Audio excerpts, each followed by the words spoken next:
Saludos amigos, sean bienvenidos el día de hoy a su podcast Amo Ser DJ. Y el día de hoy vamos a platicar de por qué existen los DJs. Y pues sin hacer tanto preámbulo, vámonos rápidamente a platicar de por qué existen los DJs. Resulta que el siglo XX fue el primer siglo en la historia en la que se pudo escuchar música grabada. Antes de esto, pues la única forma de escuchar la música era ponerse en presencia de músicos que tocaban en vivo. Y ya en el siglo XX, las primeras 3 décadas del siglo XX, pues fueron muy experimentales. Y ya a partir de la década de los 30 y los 40 ya existían grabaciones de músicos, grabaciones de orquestas que ya tenían forma, que ya sonaban a música grabada y que se pueden apreciar perfectamente en un fonógrafo, que era el equipo en el que se reproducían los discos de acetato, que en ese tiempo no eran ni de acetato, eran creo que de baquelita, eran de otro material.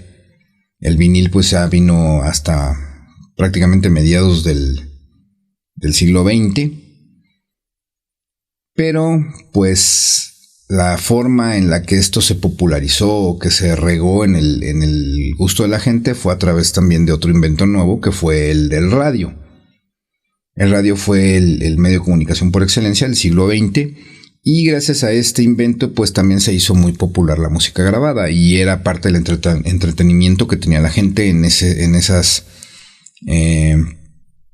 precarias décadas del siglo XX. Ya cuando llegamos a la mitad del siglo, ya estaba perfectamente establecida la industria de la música grabada, ya estaba perfectamente establecido el negocio del radio, ya inclusive ya empezaba a gestarse la televisión, que es hermanito del radio porque también son ondas de radio, pero pues a diferencia del radio este sí es audiovisual, no nada más es sonoro, ¿no? Pues fue el radio el que popularizaba la música y que la hacía llegar a los oídos de las personas. Durante años fue de esa manera, en la forma en la que la música llegó al gusto de la gente, y fueron los primeros que requirieron el que hubiera equipos con capacidades para poder alternar una música con otra, porque pues gran parte de las radiodifusoras eran musicales, no había tanto de noticias como ahora, ¿no? O como hubo hasta hace 10, 20 años, ¿no? Pero en fin, ¿por qué no se hizo antes? ¿Por qué fue hasta los años 70 o hasta mediados de los años 70 que no se hizo antes esto de poner música grabada en las fiestas o en las reuniones? A esto lo generó un fenómeno en particular.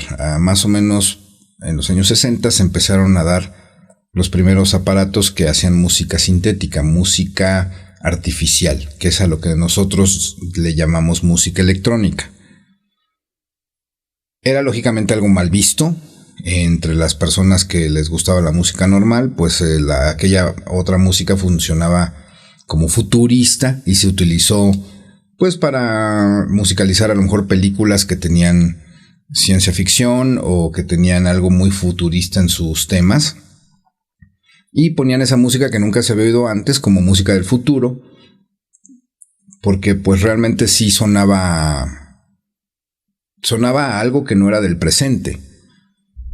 Pero esto casi no ocurría en la música comercial. La música comercial seguía teniendo sus tendencias y seguía el rock en su apogeo, seguían los baladistas haciendo su espacio y pues todos los demás géneros pues tratando de buscar su lugar, ¿no? A mediados de los 70s, que estaba muy metido ya el movimiento del funk, el rhythm and blues y entre otros ritmos bailables que hubo en Estados Unidos, empezó el movimiento de la música disco, ya más o menos por ahí del año del 77, y ya tenía una característica en particular. Ya la batería de estas canciones ya no era una batería acústica, era una caja de ritmo. ¿Y por qué existían unas cajas de ritmo si había bateristas? Bueno, pues porque grabar una batería, la verdad, es una cosa muy, muy complicada. Los que han tenido la posibilidad de grabarla en un estudio de grabación, pues saben perfectamente que esto es una cosa muy difícil de hacer, porque cada tambor hay que ponerle un micrófono. Cuando, digamos que en el más básico de los intentos de grabar batería, pues es ponerle a cada uno de los tambores y de los platillos un micrófono, pero incluso hay platillos o hay tambores que necesitan tener hasta 2 o 3 micrófonos, porque necesitan grabarse la parte de arriba, aparte el sonido de la parte de abajo, aparte uno que suene más o menos a lo lejos, y entonces pues eso se hace complicadísimo. Ahorita ya a partir de como los años 60, finales de los años 60, ya hubo la grabación multitrack que permitía grabar cada cosa en su canal. Entonces pues hay baterías que pueden llevar solitas hasta 32 canales y hacer una mezcla de la batería pues es horrible, es tedioso, es muy difícil, es muy pesado y se lleva prácticamente la mitad de lo que se lleva un grupo para grabar. Son horas de estudio, es caro porque pues a los que rentaban equipo y estudio de grabación para grabar su grupo, grabar la pura batería era una cosa pues tardada y cara, ¿no? Y esto lo solucionaron haciendo cajas de ritmo electrónicas. Esas metían un ritmito pues constante, no tenía gran variedad, no tenían pues el virtuosismo de que tocara un baterista y metiera grandes redobles o hiciera grandes cambios de ritmo, pero pues ya era suficiente para darle una base rítmica, para que ya se subiera el bajo encima y todos los demás a tocar y vámonos rápido y sacamos rápido una grabación. Esta música lógicamente se empezó a popularizar, empezó a llegar al gusto de la gente, y a la hora de bailar eso en las discotecas, que fueron también ya una evolución del salón de baile normal en el que tocaban las orquestas en vivo, la música disco pues tenía la versatilidad de ser un ritmo que se podía estar bailando continuamente, porque pues en el salón de baile se toca una canción y se descansa, y se toca otra canción y se descansa, y se toca otra canción, y aquí en la música disco sí había la posibilidad de extender y tener a la gente bailando en la pista mucho tiempo, porque las canciones tenían ritmos muy similares. Entonces a alguien se le ocurrió la idea de que podía ligar una canción con otra sin la necesidad de dejar que esta terminara, sin tener un espacio de silencio en medio. Y fue así como surgió el primer DJ que hizo ya esto. Al principio pues se las ingeniaron para hacer que la música se acomodara a los ritmos, porque pues las canciones salen a una velocidad, a un beat por minuto, pero pues no están pensando en que todas las canciones salgan al mismo nivel. Cada quien le pone el suyo, y a la hora de que uno tiene que emparejarlas, pues unas están más rápidas que otras, y pues por consiguiente una canción que va a entrar pues se tiene que adaptar a la que está, ¿no? Entonces esto lo empezaron a hacer los primeros DJs en las discotecas, y fue así precisamente como ya le dieron nuevos requerimientos a las empresas de tecnología, de electrónica, para equipar a las tornamesas con alteradores de velocidad, de generar los primeros motores de tracción directa, que ya no son el mover el disco o el plato con una banda, que con una banda de hule. Ya es otro proceso más estable, en el que ya no tiene variabilidad de velocidades, porque pues en la tornamesa de banda, pues si tú quieres hacer algún avance de velocidad, algo por el estilo, pues es notable que en lo que la banda se va ajustando a su tamaño, se escucha pues raro, ¿no? Se escucha la modificación de la música muy, muy evidentemente. Y pues esto se corrigió cuando empezaron a ver las primeras tornamesas de motor directo. Esto no le tocó a los primeros DJs. La primera generación de DJs que hicieron ya esto de empalmar canciones y no dejar que terminaran una y que se siguiera la música continuamente y se mantuviera el ambiente en la pista de baile. Esto fue, pues, digamos que los primeros 3 años. Calculo yo que hayan sido entre el 77 y el 80. Y las primeras tornamesas que ya se consagraron como las oficiales para los DJs, que fueron las Technics 1200. Estas ya venían con un motor directo, ya traían un plato inclusive con un estrobo en el que podías leer la velocidad a la que estaba moviendo el plato.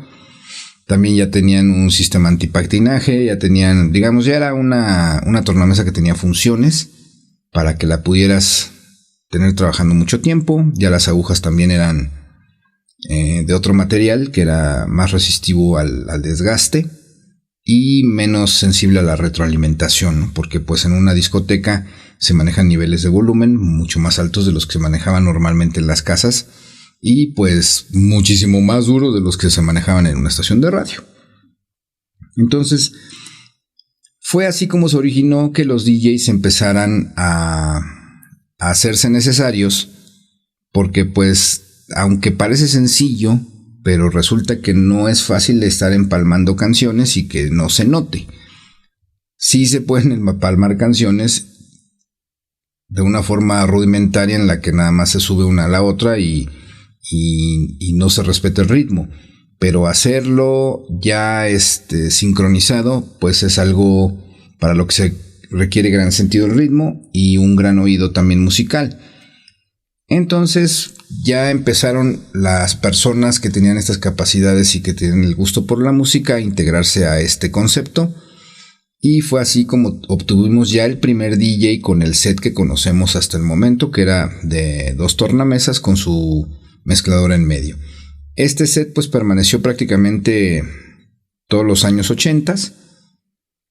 Conforme avanzaron los 80 se les fue incluyendo cierto nivel de espectáculo, aumentando las tornamesas o ya utilizando nuevas herramientas que se iban descubriendo, como el scratch, nuevas formas de hacer espectáculo ya con esta cultura del DJ. Pero esencialmente fue eso: tener la música sonando sin parar para las pistas de baile. Y bien, amigos, pues esto fue el episodio del día de hoy. Esta es la razón por la que existen los DJs y por qué no existieron antes. Pues fue esa la razón: las cajas de ritmo artificiales. Y bien, espero este episodio les guste. Le mando un saludo a mi amigo Alejandro García, que es de los pocos DJs que yo conozco que mordieron un poco de la primera generación de DJs que fueron los que salieron de las discotecas y que no tuvieron la oportunidad de arrancar con los equipos oficiales.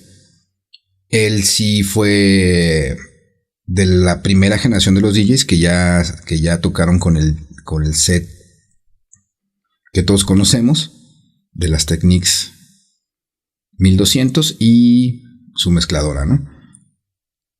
Y que tuvo la oportunidad de trabajar pues tanto en discotecas importantes como en sistemas de sonido independiente o sonidos, ¿no? Así que pues esto fue el podcast del día de hoy. Espero que comenten. Recuerden que si quieren que tratemos algún tema en particular aquí, con mucho gusto. Y yo me despido. Esto es Amo Ser DJ.